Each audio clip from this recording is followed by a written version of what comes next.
cover up that little muffin, whatever it is. They give me a toy to play with in case I get bored. So never leave money. It's always stuff. We're continuing, rather, 1 Peter chapter 1, verses 10 through 12 is where we'll start and perhaps even wind up. We're dealing here with soberness and godliness being enjoined on us, two of our obligations. Therefore, gird up the loins of your mind. Well, I said 10 through 12. It's actually 13 through 16. I think I goofed. Anyway, therefore, gird up the loins of your mind, be sober, rest your hope fully upon the grace that is to be brought to you at the revelation of Jesus Christ. As obedient children, not conforming yourselves to the former lusts, as in your ignorance.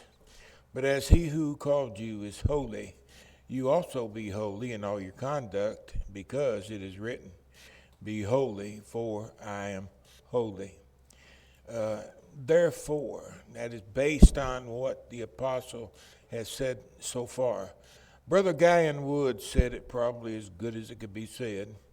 Notwithstanding the fact that you are now called upon to suffer a variety of trials, from verse 6, because of your faithfulness to Christ, fidelity to his cause, and in view of the glorious and unfading inheritance which awaits, being reserved in heaven for you.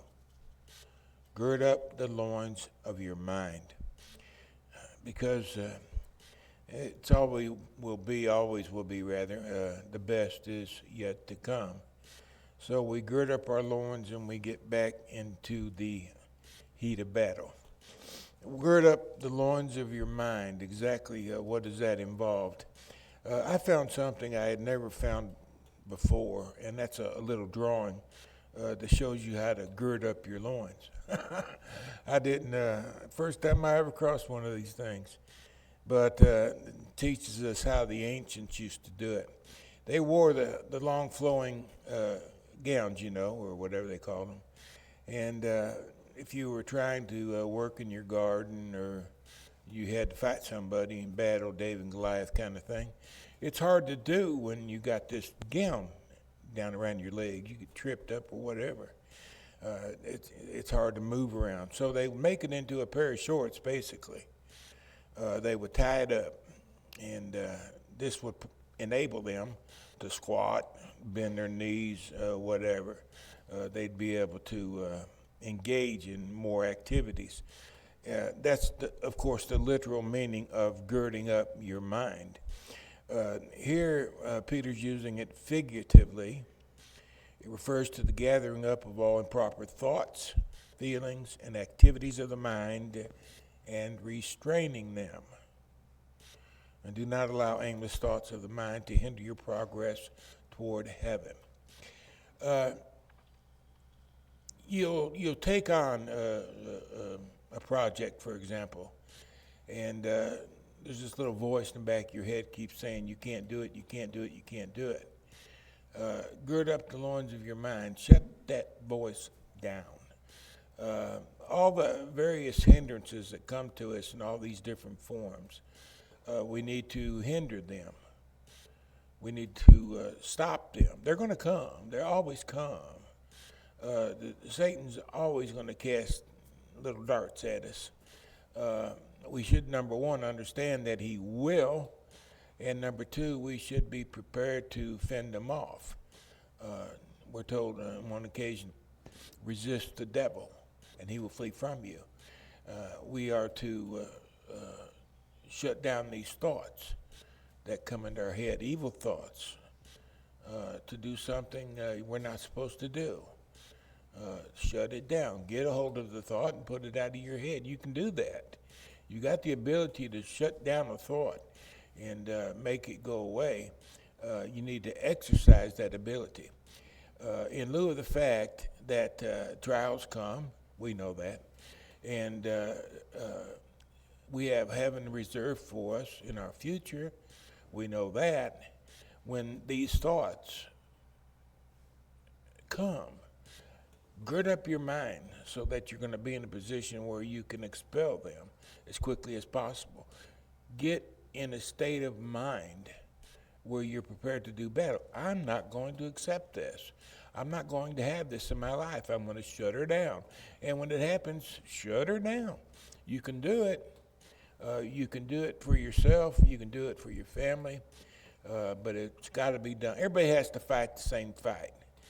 We all have to endure the same battle. You're not going to have any thoughts that everybody else doesn't have. You're not weird, strange, or different. We're all in the same boat as far as these various trials. Now, there is a besetting sin that we all have that will differ from person to person to person. That is a particular weakness we've got. And inclined to do something that's perhaps immoral, or not do something that we ought to do by obligation, or that we ought to do because it's the morally right thing to do. We have these weaknesses that are unique to us. Now, other people have the same weakness, but not everybody. But when it comes to these temptations to failure, we all have the same ones. Just because you have an evil thought pop into your mind, that doesn't mean you're evil. That means Satan's working on you. He's shot a dart at you. That's all it means. Doesn't mean you're a bad person. What you have to do is stop the thought. Okay, the thought came into your mind.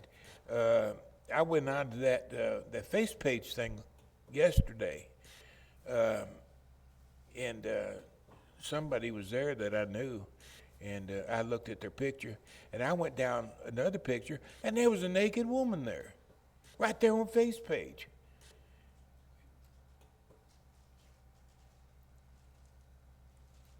What do? You gotta shut her down.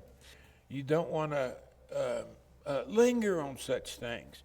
Do you know that looking at pornography is one of the major sins in our nation?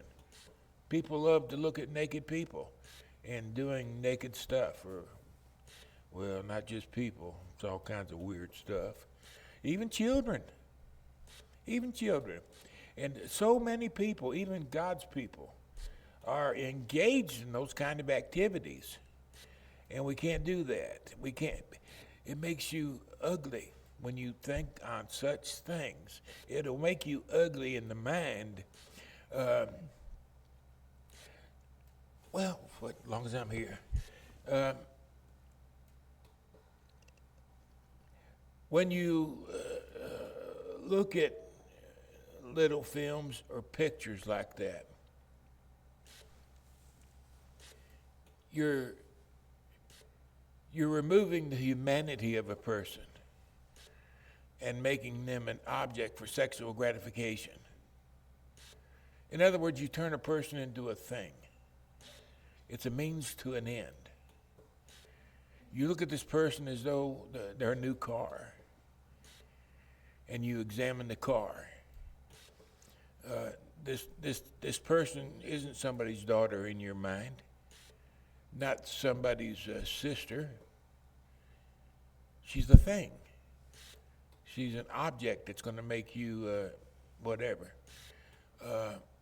When you look at things like that, it makes you ugly in the mind. You lose your humanity, you become ugly. You look at people as objects for sexual gratification, you become ugly. You'll think ugly, you'll talk ugly, you'll be inferring things that are ugly. Ugly will take you over if you engage in such. Even this pornography thing that people are so devoted to, they have no idea what it's doing to their character, their personality. It's chipping away at them all the time. I mean, they go out in public and they're nice and they're all good old boy next door or whatever. But inside the mind, this person is devolving becoming less of a human being than they actually were because they're losing their character. And when you lose that, you lost it all except your soul. I mean, it's next step is losing your soul. I don't think people understand what the price of looking at pornography is. It's a high cost to it. Some people look at children. Boy, I got thoughts on that stuff. I tell you I do. And they're not fun either. Anyway, we are to gather up the loins of our mind. We are to bring ourselves under control where we can stop the things that come upon us suddenly. And be sober. That means don't get drunk. No.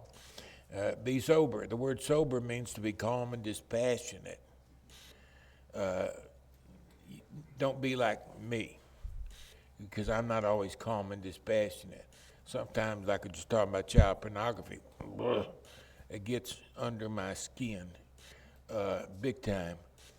And Peter's saying, don't be that way, man. You got to be calm in dealing with these things. It's not that you approve of it, but you've got to bring the temperature down. You've got to be able to talk about it. You've got to be able to condemn it with a voice of reason rather than merely because it disgusts you, okay? You have to be dispassionate in the way you deal with such things. Be calm, deliberate, expel it. In 1 Thessalonians 5 and 6, as well as 1 Peter 4, 7 and 8, or 4, 7, 5 and 8, which we'll get to again. Therefore let us not sleep as others do, Paul said, but let us watch and be sober. Be calm, watching for these various things that can cause us to stumble. Don't get too excited where you can't. When you get like I do, you're likely going to sin because you're going to get mad and say something you're not supposed to say, or you're going to get mad and do something you're not supposed to do. Okay, that's where you get into trouble. That's why you got to try to teach yourself to be calm rather than allowing your emotions to take control, because nothing good comes from that. Rest your hope fully upon grace. Rest your hope fully. Fully is the key there. Completely. Perfectly set. Expectation and desire. Complete confidence in grace. Why is that so important? I know that any attempt to save myself is in vain. I know it can't be done. I know I can't be good enough. I can't be smart enough. I can't sing enough songs. I can't pray enough prayers. There's nothing I can do to save myself. It's not going to happen. I have to accept that as a matter of fact and throw myself on the grace of God, okay? Salvation will be mine because of divine grace. If I am saved, it's going to be by grace, not by faith, not by works, but by grace. By grace, Paul said, are you saved? Through faith, Ephesians 2 and verse 8. By grace you are saved. Faith makes us the recipient of grace. Now, when Paul talks about faith in Ephesians 2 and 8, he's talking about belief conjoined with works. The two go together in the mind of the apostle. They're married, what God has joined together, belief and works. Okay, so when he says by faith, because of your belief, because of your obedience to the gospel, God bestows grace on you. How am I saved? By grace. Why does God give me grace? Because of my faith. Okay? I've heard people say things like, all people are the children of God. God's not going to send anyone to hell. He'd be sending his own children to hell. What's wrong with that sentiment? Are all people children of God?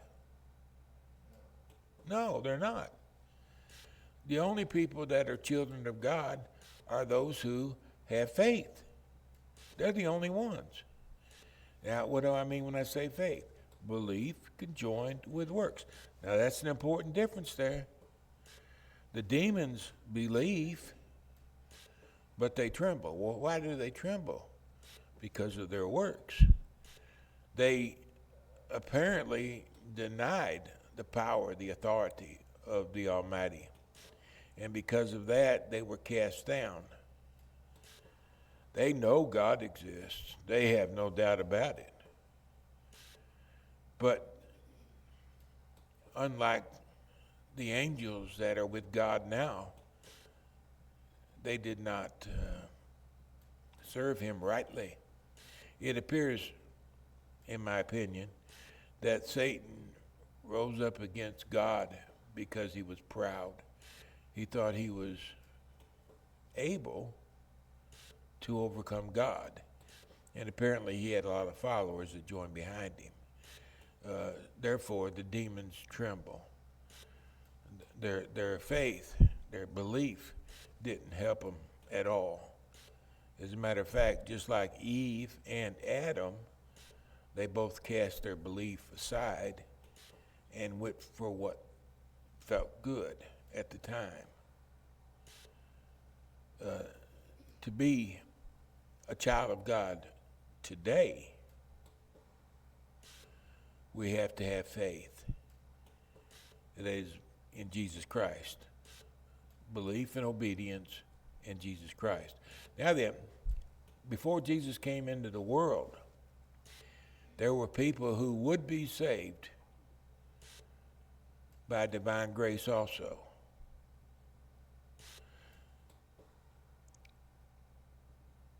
Why? Because they had faith. They believed that God was going to provide a substitute lamb to atone for their sins. And when he did, they would be received by God into his bosom. It's sort of on a promissory note. They believe today for grace they would receive tomorrow, okay? That's the way they lived. Now, originally, Adam, for example, Adam would receive divine grace because he believed God and did those things that God told him to do. What did God tell him to do? I don't know. I know he told him to offer an animal sacrifice, and I'm sure he told him to do some other things. But Adam was going to have to believe God and do the things that God told him to do. We don't know what to call it, so we call it patriarchal rule. God gave law to the head of the clan, the tribe. In Adam's case, it would be Adam, of course. And they came down that way for about 2,500 years. That's the way God dealt with mankind in the world. And then he had separated Abraham and made a promise to Abraham. And then there was Isaac, and then there was Jacob, whose name was changed to Israel. And around probably 1452, God raised up Moses. And through Moses, Israel became a nation. They had their own constitution. They were given the Ten Commandments to begin with, that was built upon in the years that would follow. But at that time, the Israelite lived under different rule than patriarchal rule. They lived under the Mosaic rule. So you have people, most likely, being saved under patriarchal rule and under Mosaic rule at the same time. Okay? We know that there were people being saved at the same time. We got Cornelius in Acts chapter 10, who was living according to patriarchal rule. And because God loved him, he enabled him to become a part of his kingdom on earth, and Cornelius did. And there were also, of course, devout Jews who would be saved under the Mosaic economy. So down through the years, there were two systems operating simultaneously for some 1,452 years. When Christ came, there became one way. It had to be through him. For the Gentile, it would be through Christ. For the Jew, it would be through Christ. Two ways became one way. I am the way, the truth, and the life. No one comes to the Father except by me. John 14 and verse 6. The only way anyone ever receives salvation is because they believed God. Every person saved under what we call patriarchal rule, for lack of a better term, every person saved was saved by grace through faith. The same thing's true under the Mosaic economy. Under the Mosaic economy, they lived by faith, they're supposed to live by faith, belief, and works. They didn't do such a great job, and you know that. The Gentile was a word of mouth thing, from father to son, father to son, father to son. Well, through all that, you're going to lose a lot as you go through the generations. And it appears that when we get down parallel the time with the law of Moses, it appears that perhaps the only thing that Gentiles did was they believed in the Almighty and they believed in the moral law. And that's pretty much all they did. They followed moral law because they believed God existed. God was their God. The Jews, they twisted the law, of course. They lost their faith and twisted the law, and they got out of sorts also until Jesus came into the world. This will be important in the sermon today, so hold on to all that. You get a preview of something. We got 4,000 years of proof that trying to work out your own salvation doesn't work. If you're going to be saved, it's going to have to be by grace. You got all the Old Testament. That's what the whole thing teaches us. They were not able to save themselves. God had to provide a Savior. And when he did, God saved those who believed him. And today, everyone can be saved through Jesus Christ. Rest your hope fully upon God's grace, because that's where salvation is. And that's how we're going to be saved. Grace that is to be brought to you. Future tense, right? Brought to you was the way the apostle is speaking of it. When is it going to be brought to us? Well, it's going to be at the revelation of Jesus Christ. Now, what do we make out of that? Well, am I saved? Yes. How do I know I'm saved? The Bible says so. Am I eternally saved? No. How do I know that? Because eternal salvation will not be bestowed upon me until the revelation of Jesus Christ. until Jesus is revealed. We'll be saved at that point, never to lose our salvation. Today, that's not the case. Now, there are a lot of groups that teach that once you're saved, you're always saved. That's not true. That's just not true. Just because I'm saved today doesn't mean I'll be saved tomorrow. Is God's grace going to fail? No, it's not going to fail. I might fail. And if I fail, the grace that I had today won't be mine to enjoy tomorrow. Therefore, we have to gird up our loins and always be prepared to fight the good fight of faith. Our salvation is not eternal, and we can't afford to let down our guard. No matter what people say, the reception of the crown of life isn't coming in this world. It'll come in the next world. You remember what Jesus said to the church of Smyrna in Revelation chapter 2, verse 10. Be faithful unto death, and then you shall receive the crown of life. It comes after death. There are so many passages in the scriptures that teach that once saved, always saved is not true. And it's sad that so many millions of people think it is and live as though it is, and in reality is not. This grace that saves is to be brought to us. It will be a done deal when Jesus returns. Any questions?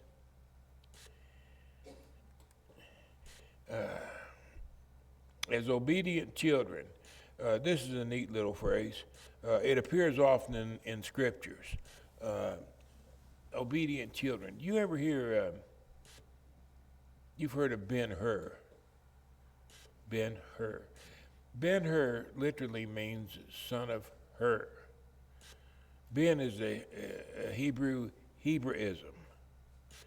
It's a way of speech, the way they spoke. When you said Ben-Hur, you're saying the son of Hur. What was his name? I don't know his name, but I know he was the son of Hur. You see, Ben-Hur is not a name, it's a designation. Ben-Hur, son of Hur. Why was that important? Well, it conveys the idea that the son bears the characteristics, the quality of Hur, because he is his son. As a rule, children often bear the image of their parents. I'm not talking just about physical appearance. I'm talking primarily about their nature, their character. Children, if their mama is a Democrat, they're probably a Democrat too. What their mama likes to cook, they'll probably like to cook too. What you're going to find is that there are many, many similarities between the child and the parent, the son and the father, the mother and the daughter and the father. I mean, you bear the qualities of that person. Therefore, they use the word ben, son of. Or you could say children of wrath, ben wrath. Ephesians 2 and 3. If it was Hebrew, it would be ben wrath. What does that mean? The children of wrath. They bear the image of anger.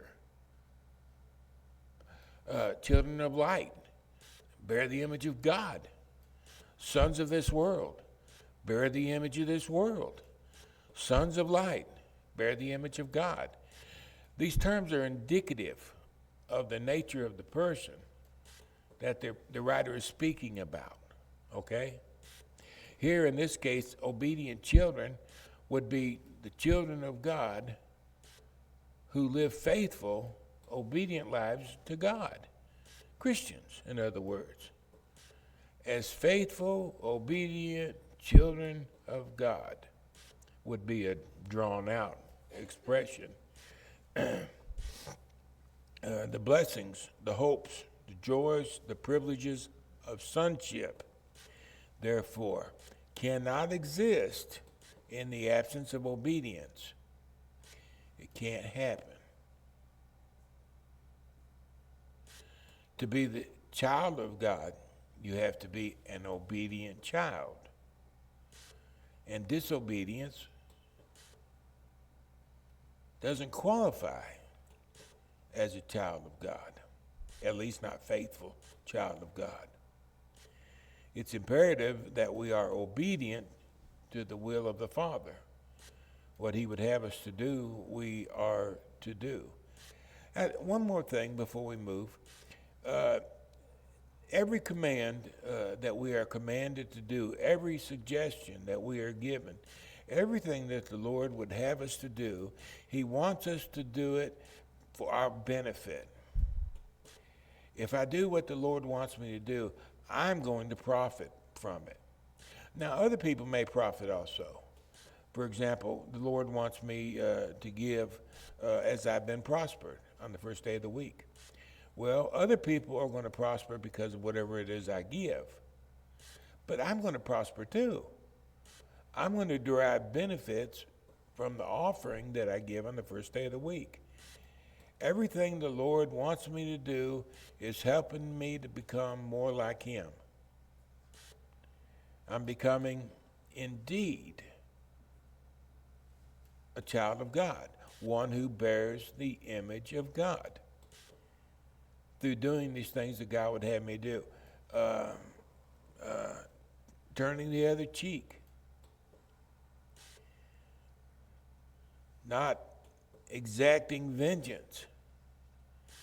All the hard things that we are instructed to do, we are to do because these things will contribute to our being like our God in heaven. Everything works together to that end. There's no command that exists that is simply there to torment us. I remember a man told me one time, he wasn't a Christian, but he said, the only thing your God wants is for you not to have any fun. Well, that's not true. I guess it depends on what you call fun. I think I'm better off by not drinking. He drank all the time. I think I'm better off by not drinking alcohol beverage. Because for one thing, I got more money than I'd have otherwise. For another thing, I've set a better example. For another thing, I haven't lost my driver's license. For another thing, I'm not addicted to it. There are so many benefits to that by my avoiding such thing.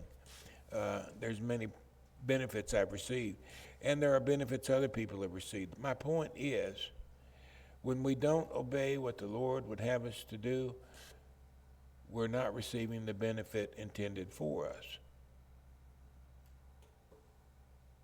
I'm cheating myself. When I don't do what the Lord wants me to do because it makes me feel better, in reality, I'm not coming out better. I'm coming out for the worse.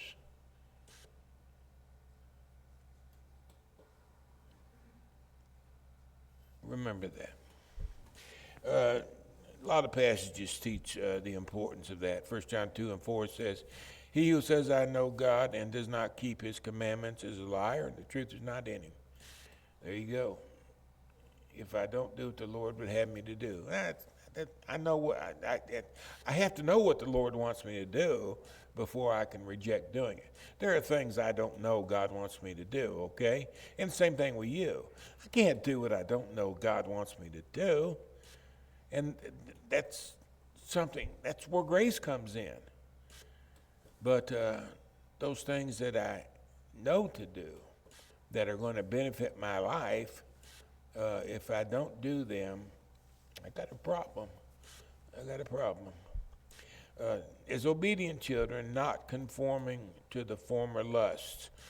Moses wrote it like this: you should not follow a crowd to do evil. Most people are followers, not leaders. Leaders are few and far between. Most people Well, they're sheep. They follow the head sheep, whatever the head sheep might be. The head sheep might be a good sheep, and the head sheep might walk you off the cliff. But sheep will follow the chief sheep in their walk. They follow the crowd. People do the same thing. I know everybody denies it. I'm not following no crowd. I'm an individual. Blah blah blah blah blah blah. And then we go home and we put on our Nike tennis shoes. I mean, people follow a crowd. I don't know what else to say. Somebody gets on TV and says something important. I don't know who anybody is. So somebody that kids like, for example, gets on TV and says something. All of a sudden, that's the big thing. There's always some big thing. On Fox, every Sunday, they tell what the big thing is at this time with I guess you call them older teenagers, 16 to 21 or something. But what the big thing is now, somebody said something, and all the kids make, what is that, 6-7 thing? Where did that come from? And all of a sudden, the whole world jumped on it. People are followed. We all are. To a certain degree. And Moses is saying, don't be a follower, be a thinker. Don't be a follower. Think before you leap. In the New Testament, Paul said, do not be conformed to this world, using the same world Peter did. We got time. Is that 5 minutes we got? Okay. Gentile Adam, 4004 BC. I mentioned this earlier. Some 2,500 later, around 1500 BC. I say 1500 to round it off, make it easier. I can't compute all the little numbers. I go for the big ones. We have the birth of the Israelite nation. The Gentile lived primarily under patriarchal rule. Israelites lived primarily under Mosaic rule. The moral code was what the patriarchs, those who lived under what we call patriarch rule. Please don't think that there's such a thing as a patriarch rule. This is just something men made up in order to identify it. That's all. It's not a divinely given name. It's just a way of pointing out the time period. But they lived predominantly under a moral code. The Israelites lived under a moral code, but their big thing was the law. That's what they hung their hat on, was the law. If you do the law, you're going to be saved. Whether you believe it or not, they're kind of like the Catholics. It doesn't matter if you believe, as long as you obey the law. That's all that matters. Each forsook the law over the process of time. By the time we get to when Christ came into the world, there were very few people that actually followed God. Under the Gentile, we got the man Cornelius I mentioned earlier. He was one who followed God. Why? Well, he was a Gentile. He believed in God. And he believed that a person ought to keep the moral law. And he did. He kept the moral law. He didn't keep the ceremonial law because that was given to the Jews. He was a Gentile. But he did keep the moral law, believing that that law came from God. And then under the law of Moses, we got the man Nathaniel. Remember, Jesus met Nathaniel and said, behold, an Israelite indeed. In other words, he's the real deal. He's a true blue Israelite, something that was hard to come by in Israel in the first century. He was the real McCoy. God spoke to the Gentiles, mouth to ear, mouth to ear. God gave the Israelites a written code to follow. They had something on paper that they could look to, that they could follow. The Gentiles ultimately rejected the moral law. The most part did. There were some that still lived by the moral law. There were some that God would claim as his people. I don't know what some are. It could have been 10, it could have been 10 million. I have no idea. Under the Mosaic law, of course, the Jews, as we know, they abandoned the law for all practical purposes in the first century. Everything went haywire. Now, why do I say all that? Because of this. I'm going to show you This is how we try to understand the Bible. Uh, Peter rather said, not conforming yourselves to your former lusts. Well, when you think about it, who is he speaking to? Not conforming yourselves to the former lust. Who has he got in mind when he makes a statement like that? Who is it that depended on the moral law? And who is it that depended on the written law, the ceremonial law? It would appear from his statement, not conforming yourselves to the former lusts, that the apostles got the Gentile in mind. Because this is the way they lived prior to becoming Christians. The Jew, on the other hand, lived according to the law, and generally things are referenced by the law.